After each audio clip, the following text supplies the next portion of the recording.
Development లేదు లేదు అని చెప్పేసి జపం చేస్తున్నటువంటి ప్రతి ఒక్కళ్ళకు కూడా ముఖ్యంగా మనం వైజాగ్నే ఎందుకు డెవలప్ చేయాలనుకుంటున్నాం, ఉత్తరాంధ్రానే ఎందుకు డెవలప్ చేయాలనుకుంటున్నాం, ఇంతకుముందు నేను వీడియోలో చెప్పానండి. ఇప్పుడు ముఖ్యంగా హై ఎండ్ డెవలప్మెంట్ ఏం జరిగింది ఉత్తరాంధ్రలో అనేది మీ ముందుకు తీసుకురావాలనుకుంటా ఉన్నాను. ఇప్పుడు అది కూడా మన వైఎస్ఆర్ కాంగ్రెస్ పార్టీ హయాంలో మన ఉత్తరాంధ్రను తీసుకుంటే ముఖ్యంగా 700 కోట్లతో దశాబ్దాలుగా ఉన్నటువంటి ఉద్దానం సమస్య ఒకటి తీరిందని చెప్పుకోవాలి. అలాగే పలాస రీసెర్చ్ సెంటర్ 100 కోట్ల రూపాయల పైన ఖర్చు పెట్టి కిడ్నీ రీసెర్చ్ సెంటర్ను కూడా ఏర్పాటు చేయడం జరిగింది. ఆ తర్వాత విజయనగరంలో హాస్పిటల్ అండ్ మెడికల్ కాలేజెస్ని కూడా డెవలప్ చేయడం జరిగింది.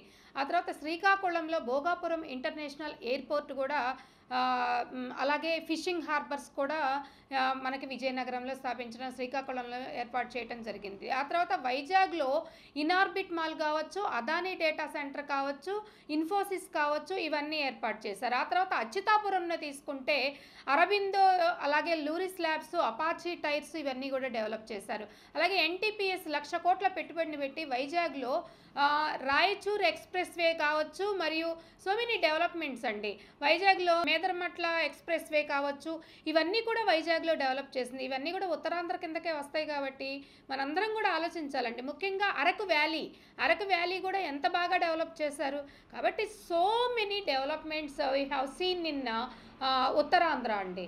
కాబట్టి మనందరం కూడా ఆలోచించాలి. At the same time we have to observe developments in our great Andhra region in all aspects అండి.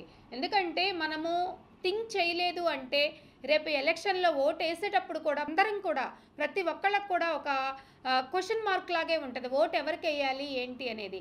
కాబట్టి ప్రతి ఒక్కళ్ళు కూడా ఎర్లియర్ గవర్నమెంట్ ఎలా ఉంది, ప్రజెంట్ గవర్నమెంట్ ఎలా ఉంది, అలాగే ఫ్యూచర్ ఛాలెంజెస్ ఏంటి మన ఆంధ్రాని డెవలప్ చేసుకోవడానికి, ఇవన్నీ కూడా ప్రతి ఒక్కళ్ళు ఆలోచించి ఓటు వేయాలని చెప్పేసి ప్రతి ఒక్కళ్ళని కూడా కోరుకుంటా ఉన్నానండి. Thank you so much.